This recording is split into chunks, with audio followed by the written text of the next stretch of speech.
¿Qué tal, amigos? Bienvenidos a una nueva edición de Fanáticos del Juego a través de Agricultura TV. Usted lo sabe, lo puede sintonizar a partir de cada viernes un capítulo estreno. Hoy no está Pancho Sagredo, mi compañero de ruta habitual acá en Fanáticos del Juego, pero me encuentro con un colega extraordinario, relator de TNT, pero fundamentalmente yo lo identifico así, como un gran escritor, y está lanzando un libro extraordinario de una de las mejores figuras de nuestro fútbol, de la historia de nuestro fútbol. Ya lanzó uno que causó mucho revuelo, un gran éxito, el de Elías Figueroa, y hoy ya lo tiene aquí, calentito, tibio, acá en la mesa, el de El Matador, Marcelo Salas. Me encuentro con Nelson Oces. Nelson, un gusto invitarte a Fanáticos del Juego, bienvenido por supuesto a lo que fue tu primera casa profesional acá en Santiago. ¿Cómo estás, Nelson? Acá partimos este camino que he desarrollado con mucha pasión, al igual que tú. Yo muchas entrevistas que me toca de manera sorpresiva, grata por el lanzamiento de los libros.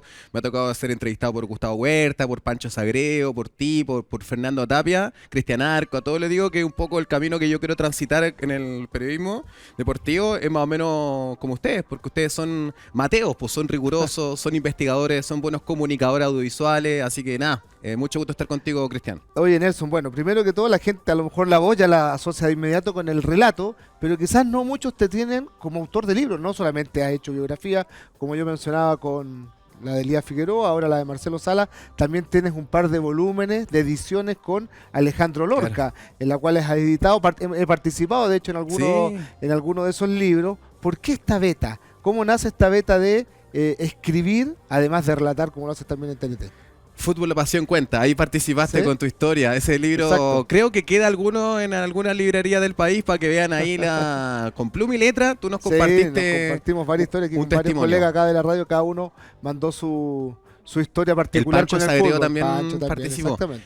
Mira, mi beta, aparte de los 7 años, 8 años, nosotros con mi familia vivimos en Australia un buen tiempo, y como allá principalmente el deporte popular era el rugby, siempre fuimos wanderinos, pero un poco más por herencia, porque se escuchaba mucho. Igualmente teníamos, no sé, la indumentaria de Wander en Australia, había mucha gente ahí, sí, de Valparaíso, claro, allá. Al igual que en Suecia, en Canadá, nuestra familia estaba como repartida, pero al volver a Chile y conocer, ponte tú, el estadio Playa Ancha, ahí comenzó un poco mi admiración por el fútbol, el Diario La Estrella, el Mercurio Valparaíso. Obviamente ya en esa época de los 90, donde está la transición de mi infancia y mi juventud, ya estaba la Don Balón, donde estaba el Diario Entre la Nación, entregaba también un suplemento del Triunfo. Claro. Los días lunes, mi papá me apoyaba mucho en leer. Yeah. Y en esa afición por leer empecé yo a escribir. Y me acuerdo que mi papá, bueno, hasta ahora me dice mi papá, yo tengo columnas cuando chico, pero eran de 4 líneas, de cómo le fue al Wander en segunda división en partidos que o iba a ir o lo veía en el estadio o lo escuchaba, no sé, por la radio Portales de Valparaíso. Y ahí siempre me gustó leer y escribir, y sencillamente esa afición fue prolongándose en el tiempo, incrementándose. También lo audiovisual. Me comencé a ser como el animador de las kermeses del colegio, el aniversario del colegio, 18 de septiembre, fiesta de aniversario, festival de la O. Entonces ahí fui mezclando como el periodismo deportivo de manera más integral, pero siempre quise dedicarme económicamente, no es proporcional vivir bien, escribir y leer, a poder escribir. Y siento que satisfactoriamente los últimos 2 libros han tenido una repercusión mediática importante, un impacto, sobre todo por la editorial, porque la editorial tiene mucha reputación, sí, la editorial Planeta. Mucho prestigio, así que nada, muy contento de desarrollarme en ese ámbito que para mí era desde los 8 o 7 años, te digo, de manera genuina. No se da mucho esto de que un relator, uno no asocia tanto al relator al periodismo, claro, uno lo asocia más a la locución. Finalmente lo del relator, en tu caso, si eres periodista, te has dedicado al relato, pero te has dedicado a la pluma, en este caso a escribir libros, quizás es donde más te has destacado. Pero antes, ¿dónde comenzaste? Por ejemplo, ¿trabajaste en diario, en algún momento en radio, o siempre exclusivamente te dedicaste al relato y después comenzaste a esto de la escritura de libros? Sí, creo que más específicamente, Cristian, le tengo mucha admiración y distancia, sobre todo los relatores, los que hay acá, Pedro Ormazábal, Alejandro Lorca, Power Goal, Marcelo, etcétera. Yo soy periodista de cancha, más que todo, de TNT Sport, y trabajé mucho como periodista de cancha también acá en Radio Agricultura. Formé con el Caco Villalta, en aquel momento que también compartía acá en Radio Agricultura, con el Pato Yáñez, con Eros Pérez, con Mauro Mauriciano, sí, gente que me permitió también al fin y al cabo en ese tiempo postularme al CDF, antiguo CDF. Mi cuna fue acá como periodista de cancha y reportero de todos los días allá en el CDA de la Universidad de Chile, en la época de Marco Antonio Figueroa. Y luego yo partí a Mega. Ya. Partí a Mega, paralelamente se creó un área deportiva que era con fines de Rusia 2018. Participé con Alejandro Lorca, con Rodrigo Golver ahí en un equipo liderado por Jorge Bandera en Mega para Rusia 2018 después de las dobles Copa América 2014-2015. Estuvimos en las transmisiones de algunos con Lorca, yo como comentarista en las señales distintas digitales de Mega de partidos, por ejemplo, Bolivia contra Colombia, Perú contra Venezuela, la transmisión íntegra de lo que fue la Copa Confederaciones, el subcampeonato en Rusia 2017. Y ya luego CDF, Canal del Fútbol. Seguí trabajando paralelamente en Mega a Radio Agricultura, donde yo estuve 2 años, y como redactor deportivo estuve en Faro Deportivo con el Caco Villalta, con Andrés Fernández y otro grupo que se desintegró después con la llegada de la editora periodística Soledad Bacareza, que quizás tenía otro objetivo, otro propósito, y se fumó un poco ese lindo proyecto. Y en CDF llevo cerca de 8 años como periodista de cancha, con una transición, con un quiebre que fue en el estallido social, la pandemia, y luego me reintegré ya con Turner Network Television. Me llamó Sebastián Caballero porque se abrieron los partidos de transmisión del ascenso. Claro. Así que ahí me mantengo hasta hoy. Qué bueno. Oye, cuéntame, Nelson, ¿y por qué esto de buscar ídolos? Primero con Elías, después con Marcelo. Primero comenzaste con estas historias o cuentos de las cuales fuimos partícipes algunos colegas tuyos, pero esto de indagar en la vida de los ídolos a veces resulta bastante difícil. Muchas veces los mismos ídolos no quieren que se investigue mucho de su vida, de su carrera, porque tienen el temor habitual de no me vas a tocar mucho la vida personal, no quiero que se mencionen ciertos temas. ¿Cómo ha sido esto de ir directamente a conversar con Elías, con Marcelo, y ofrecerle esta posibilidad de crearles una biografía? Creo que por generar llenar un espacio vacío que yo creo que es dentro de nuestra cultura deportiva. También creo que la cultura artística en general también, no tenemos mucho tributo a Violeta Parra, Margot Loyola, a Pablo Neruda, a Mistral. Yo creo que nuestros grandes ídolos, por ejemplo, este año se ha intentado hacer, un poco quizás no cabalmente logrado con las estrellas de Colo-Colo en el centenario, Arellano, Chamaco, Caselli, Cuacuá. Sí creo que a mí, por ejemplo, siendo estudiante de periodismo, yo no veía a Elías Figueroa dentro del once inicial mundial, siendo de que mucha gente me decía que él estaba al lado de Beckenbauer como el segundo mejor central neto de la historia, sobre Pasarela, sobre Franco Baresi, sobre Van Dijk, no sé. Y yo decía, ¿por qué? Porque quizá nuestro país no tiene mucho marketing sobre sus propios ídolos. Y eso es ausencia de cultura deportiva.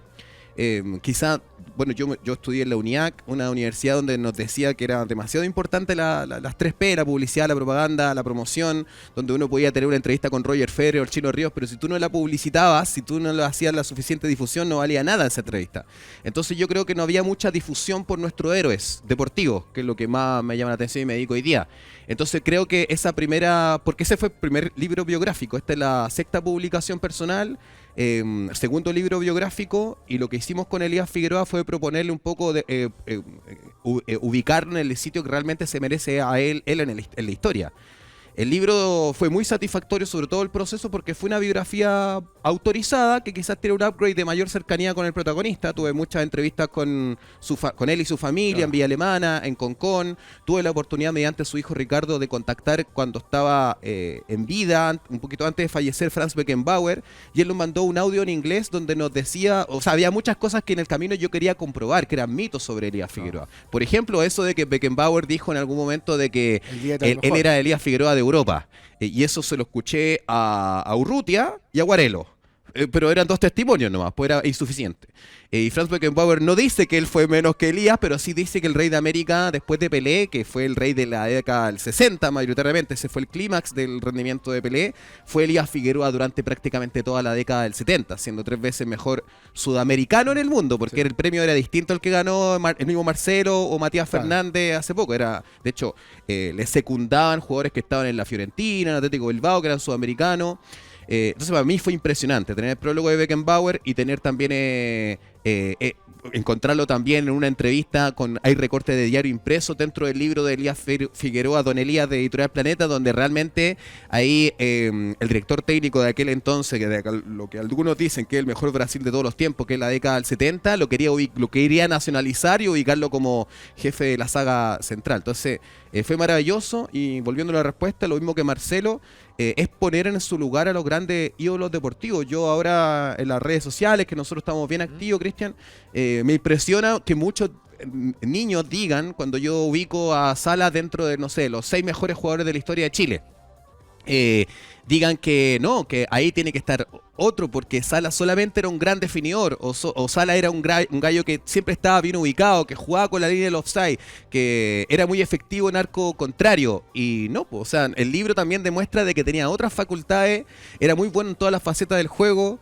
no era un centro atacante neto, sino que muchas veces acompañaba al 9, muchas veces se enganchaba, era alimentador de los centros atacantes, a veces pescaba la pelota en 3/4 de cancha, hay momentos dentro de su clímax de rendimiento que eran jugadas prácticamente maradonianas. O sea, el partido que primero que juega contra el Real Madrid cuando llega al Lazio, en este partido amistoso, es impresionante la calidad técnica que tiene Marcelo Sala y cómo es utilizado por el entrenador, no solamente como 9 neto. El partido siempre yo lo recuerdo que había impresionado, porque vi casi todos los partidos que al menos están disponibles en YouTube de Marcelo Sala. El primer tiempo contra Brasil, el 2000, es impresionante, ese 3-0 donde Marcelo Sala se lesiona terminado el primer tiempo y anota el gol en el segundo, sí. Pero el primer tiempo donde anota Iván Zamorano y Fabián Estay, es impresionante Sala. Para mí ese es el mejor Sala. Pero bueno, estamos tratando de ubicar, no sé si será la última biografía, pero a nuestros ídolos deportivos en el lugar donde se merecen en la historia. Bueno, es el primer libro que sale sobre Marcelo Sala.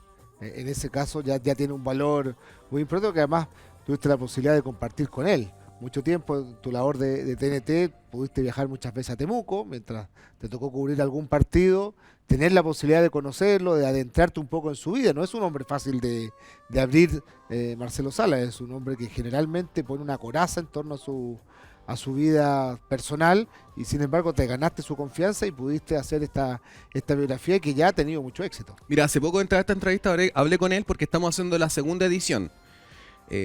Vine también antes de llegar acá a hablar contigo, Cristian. Estaba hablando con Cristian Giral de The Clinic y me dijo que estaba 7º en ventas este libro. O sea, le ha ido súper bien, por lo tanto en la segunda edición tenemos que tener variantes distintas que alimenten el libro y que lo hagan atractivo para una segunda tanda de venta. Queremos integrar una entrevista de Sala directa, porque no es una biografía explícita formalmente autorizada, pero me ayudó mucho, por ejemplo, Danilo Díaz, que sí escribió un libro sobre Salas, pero es un libro de pimponeo, de pregunta-respuesta, claro, desde el inicio al fin. O sea, es un libro periodístico de pregunta-respuesta, pregunta-respuesta, una larga entrevista con Salas que es transcrita.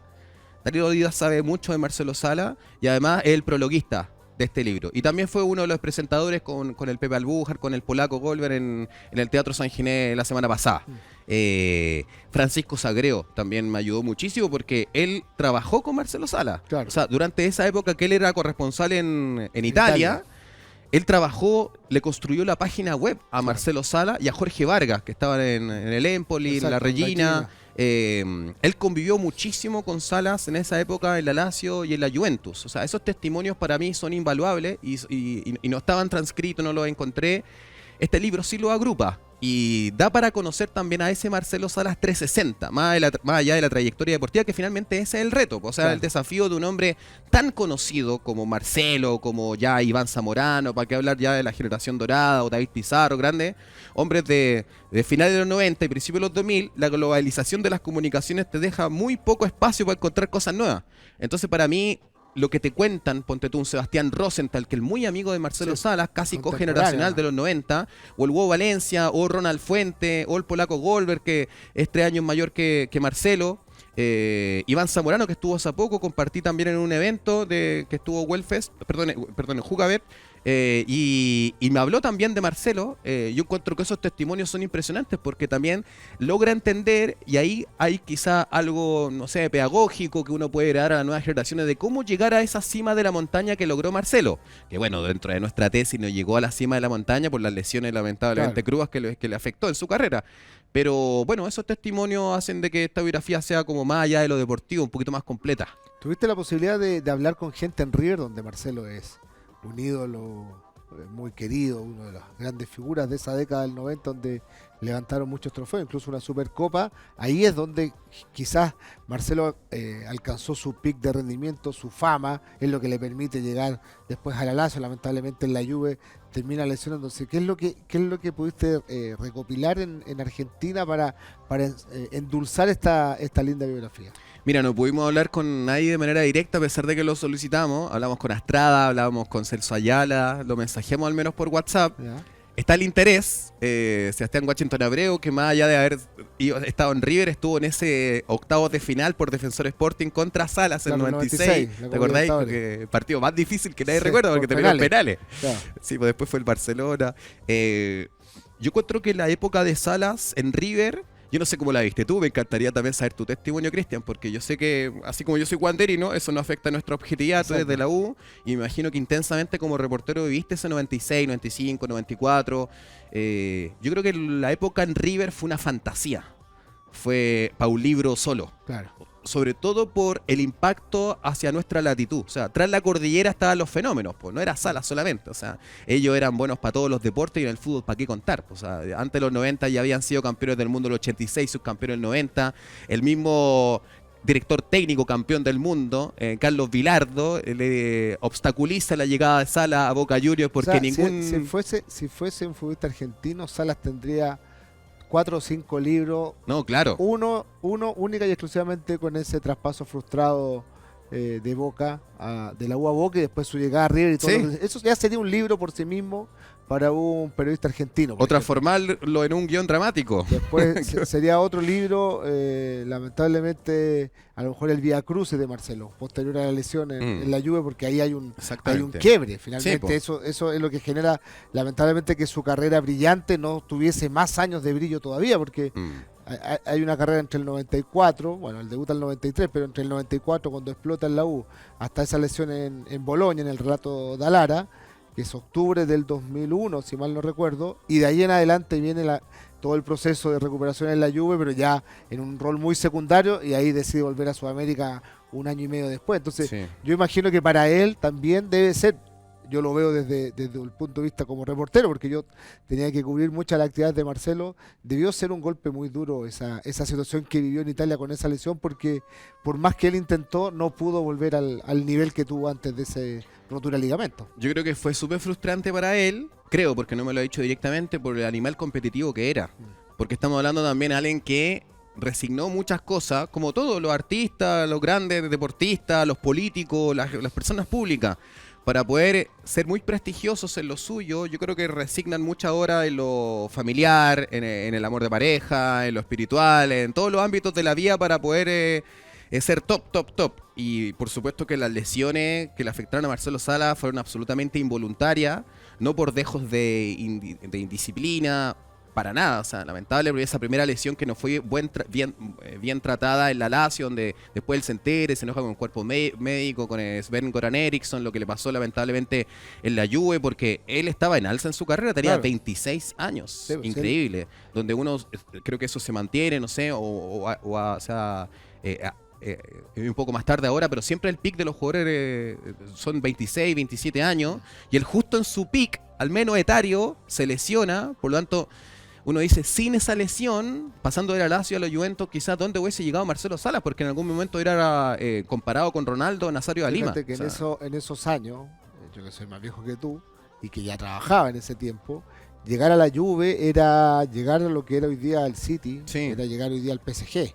Claro. O sea, era a lo máximo que podía aspirar un futbolista. Él llega de la Lazio junto con Pavel Nedved. Los dos saltan a la Lazio por cifras millonarias. En ese entonces pagaron cerca de 26 millones de euros o de dólares. Estaba todavía ahí al límite de la transformación de la lira italiana en ese entonces. Pero la transferencia fue millonaria, al mismo nivel de Nedved, que Nedved era la gran figura del fútbol checo, que había explotado junto con Marcelo en esa Lazio de Sven-Goran Eriksson ganando el título. Y uno decía, bueno, aquí está tocando el techo. O sea, después de la Juve, que había ganado la Champions en el año 96, que había perdido la final del 97, había perdido la final del 98, llegaría a la final del 2003, o sea, estamos hablando casi a nivel de Real Madrid, a nivel continental, además de todos los títulos locales. Uno decía, aquí ya está tocando casi el cielo con las manos. Y Claro. lamentablemente, fecha 7, fecha 8 de esa Serie A, viene esa lesión desgraciada que marcó lamentablemente su carrera de una forma no negativa, pero sí que marcó un descenso en cuanto a su carrera, porque él iba directamente al máximo estrellato del fútbol mundial. Sí, y eso es algo que nosotros tratamos de explicar también a las nuevas generaciones. A propósito, voy a estar ahí en el evento oficial de la Universidad de Chile el 15 de agosto con las escuelas oficiales. Nos invitó la U a exponer sobre el libro. A mí me interesa explicar sobre todo a las nuevas generaciones lo mismo que yo también hice con el discurso de Don Elías Figueroa, porque el fútbol brasileño en ese momento era la cúspide mundial. Claro. O sea, en el Santo FC, que Pelé no tenía por qué irse ahí si estaba jugando como lo que Y no se fue proporcionalmente ahora no se entendemos fue la salvo- Premier. Y no se fue salvo al Cosmos, que fue ya una decisión del gobierno de Claro, Estados Unidos sí. para crear una liga. Es otra circunstancia, Sí. claro, como Messi al Inter Miami. Y Elías Figueroa llegó al Peñarol, donde el año anterior era campeón del mundo, intercontinental. Lo que el paralelo a Salas y Zamorano también era de que la liga italiana, a fines de los 90 y a principios de los 2000, era lo que hoy día entendemos como la liga más competitiva del mundo, la Premier. O sea, buen ejemplo ahí tú haces con el paralelo al Manchester City. El Inter de Milán se quería llevar al Pichichi la liga española, lo compraba. Claro, Quería a comprar a Ronaldo. Roberto Bayo, lo Consiguió. compraba. Quería comprar al Balón de Oro Ronaldo Nazario de Lima, lo compraba. Quería comprar a Cristian Vieri, que venía de la Lazio, lo compraba. O sea, el Inter de Milán en el Manchester City. La Juventus era también otro equipo importantísimo como el Arsenal, no sé, en la Premier League. O sea, estábamos hablando de que Zamorano y Salas, que fue campeón con la Lazio, un equipo que aportó económicamente importante, financieramente se arriesgó bastante para conseguir un título después de 25 años. Hay un clic Sí. mágico ahí con lo que ocurrió Con con la la U. Universidad de Chile en 1994. Estaban ahí compitiendo a máximo nivel en la mejor liga del mundo. Sí, en ese Cosa entonces. que inesperada porque, o sea, el Milan ya no es el mismo de antes, la Juventus tampoco, la liga No, pero italiana en ese está como en tercer, entonces- cuarto lugar a nivel En mundial. ese entonces la Premier no existía todavía porque está en un proceso de reconstrucción. Recién se había inaugurado ese nuevo formato de Premier en el año 92. Es decir, salvo el United, el resto de los equipos no eran globalizados. Que tenía otro estaban nombre, todavía. Claro, antes era el campeonato, el torneo inglés. Claro. Después pasó a ser la Premier League el año 92, pero los clubes ingleses venían de muchos años sin disputar torneos europeos a fines de los 80, entonces primero tenían que estructurar la liga de buena Sí. forma y después comenzaron a llegar los capitales Por eso, enormes por eso fue extranjeros. el documental de Ferguson, porque marca un antes y un después. Claro. Alex Ferguson al llegar a ese Manchester United. Él lo es el logró que todo. da primero la idea de globalizar este fútbol. Y luego Italia en ese entonces no solamente era Milan, Inter, Juve, estaba Sí. la Lazio, estaba Sí. la Roma. Cuando Estaba el sale Parma, campeón- ¿te acuerdas cómo el Claro, Parma tenía la a empresa Crespo, a Parmalat. Verón? Claro, estaba Buffon. Impresionante. Estaba Buffon, Buffon. en ese entonces. El Parma se quiso llevar a Salas. Claro, de pero la no Lazio. tenía, pero era una pelea. Parma tenía Parmalat, toda esa pasta, y Lazio tenía la empresa Sirio, Sí. de Sergio Cragnotti, que era de salsas de tomate. Entonces, había muchos negocios Claro. grandes puestos. La Fiat en la Juve, por ejemplo, eran más empresas familiares, pero con un capital tremendo. Y cuando sale campeón Marcelo con la Lazio, la Roma dice, no me puede estar pasando esto a mí, que mi vecino sea campeón, y van a comprar a Batistuta. Mm. En una operación gigantesca a la Fiorentina. Entonces ahí te das cuenta que Italia en ese entonces era absoluto amo y señor, más allá que el Real Madrid ganaba un par de Champions. Increíble O tanto tiempo United. Batistuta en la Fiorentina, pues y Claro. siendo un top, uno de los mejores nueve de la El historia nueve- argentina. Exacto, el 9 de la sección argentina jugaba en la Fiore, que Mm. no era habitual candidato al título, pero Claro. todos los clubes italianos en ese entonces tenían la posibilidad de retener a esa clase de jugadores. Bueno, imagínate que el 9 de Argentina jugó en la Fiorentina pudiendo haberse Sí. ido a cualquier lado, pero claro, su contrato fue respetado hasta el año 2001 que lo compra, el año 2000 que lo compra la Roma. Oye, cuéntame, Nelson, ¿y qué viene después de Salas? Porque hay muchos jugadores que están, entre comillas, disponibles. ¿Qué te gustaría ver en un futbolista como para apuntar en una nueva biografía? Mira, yo creo que tiene que ser alguien como en el estándar de Salas, o Elías Figueroa. Yo creo que hay 6 mejores jugadores de la historia del fútbol nuestro. Quizás cronológicamente te lo diría Elías Figueroa, Carlos Caselli, Iván Zamorano, Marcelo Sala, Arturo Vidal y Alexis Sánchez. Para mí son los 6 mejores, ahí ordénenlo como quieran, pero todo en distinto tipo. Para mí Sala, por todos los atributos, para mí el más talentoso, el hombre con más esfuerzo y garra es Zamorano, el mejor de todos los tiempos a nivel nacional para mí Elías Figueroa, quizá el mayor portento físico de todos los tiempos de Arturo Vidal, y muy secundado por Alexis Sánchez ahí, porque él reconstruyó su físico para poder ser competitivo ante los defensores italianos, europeos. Extraordinario lo que hizo Alexis, quizá uno de los más completos, porque mucho talento y también mucho trabajo físico, también por ser un animal competitivo y lograr los réditos que todavía está disfrutando Alexis Sánchez. Por el tema de que los últimos dos están representados y donde me costó mucho con Elías Figueroa tener testimonio, porque en el libro de Elías Figueroa y también acá, pero en Elías Figueroa encontramos muchos testimonios de gente hablando sobre Elías, pero como en tributo y homenaje, así como, oye, Elías sí, lo vi jugar el 74, me inspiró, llegaba en los recortes de Porto Alegre o de Montevideo y era espectacular, cuando estaba en el Strikers de Fort Lauderdale y nos apenó ese último año con Colo Colo, el 82, que quizás no fue la figura que se esperaba. Traté de encontrar testimonios de la generación representada y no encontré, y era un tránsito mucho más largo. Yo creo que va a ser muy complicado tener una biografía de Alexis Sánchez y Arturo Vidal, que me encantaría. Claro.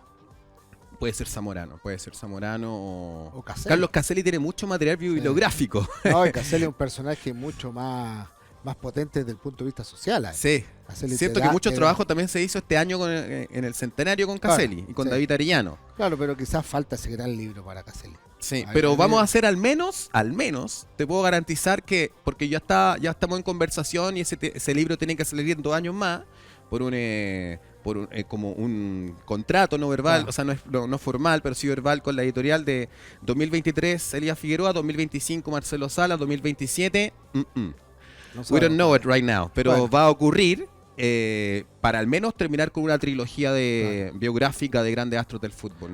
Hacemos un pequeño parón en esta entrevista para contarle a nuestros amigos de Jugabet, porque atención, llegó el pago anticipado a Jugabet. Haz tu pronóstico previo al comienzo de tu partido, luego vas eligiendo local o visitante, y si el equipo que elegiste va ganando por 2 goles o más, tu jugada se paga automáticamente. Jugabet, juega y sé legendario. Nuestros amigos de Jugabet que nos presentan el Jugatip del día de hoy, con el partido del Tottenham ante el Arsenal, clásico del norte de Londres. Se va a disputar el domingo 22 de febrero a las 13:30 horas. ¿Y qué nos dice el Jugatip de nuestros amigos de Jugabet?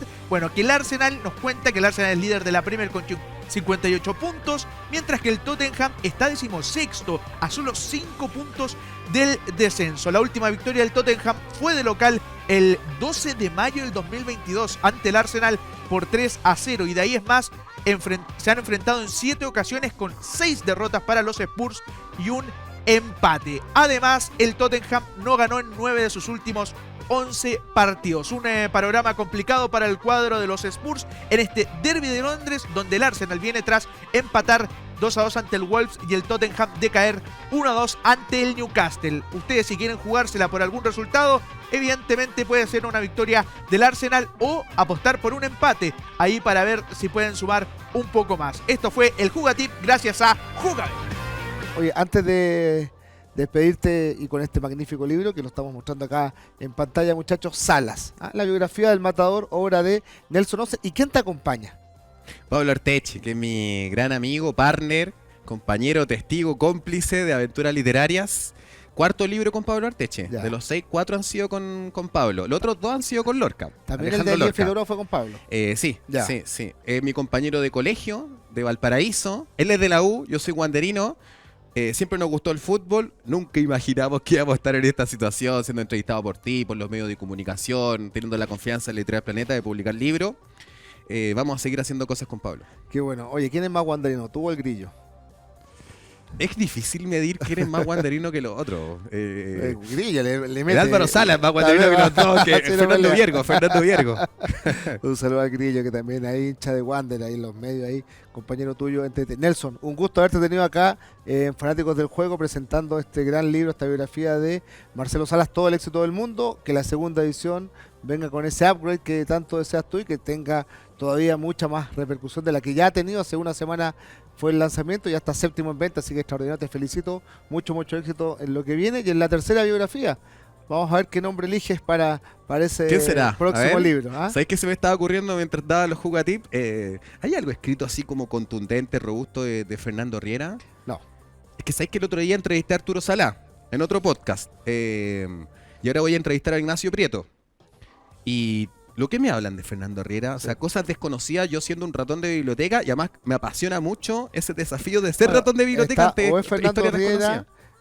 Yo creo que hay algo quizás escrito sobre el Zorro Álamo, que es el otro gran técnico del siglo XX del fútbol chileno. Me parece que por ahí podría ir una historia bastante potente. Claro. Tanto de o sea, Riera, alumno del Zorro, Pellegrini, imagínate lo que... de Riera es la matriz Salá Pellegrini. Sí. Ellos dos son los alumnos más aventajados de Fernando Riera porque más lo conocieron a él en la Universidad de Chile. Que yo creo que es la única gran escuela técnica del fútbol chileno. Exactamente. Ya después son escuelas extranjeras, lo de Mirko Josic, que traspasó la frontera y llegó a distintos técnicos chilenos, y por supuesto lo que generó Marcelo Bielsa. Tanto que se habla que tenemos ausencia de identidad, o sea, sería bueno. Bueno, lógicamente no hay muchos técnicos chilenos tampoco hoy día en este siglo destacados.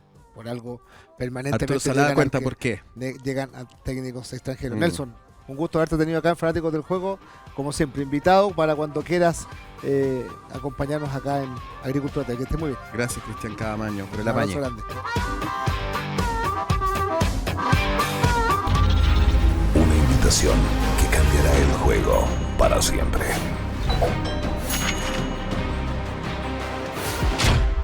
Uniendo la entretención en un solo lugar. Solo aquí, cada apuesta se convierte en un mundo de beneficios. El juego comenzó. Bienvenidos a la Casa de las Leyendas. Bienvenidos a Jugabet. Únete a la Casa de las Leyendas. Regístrate en jugabet.cl.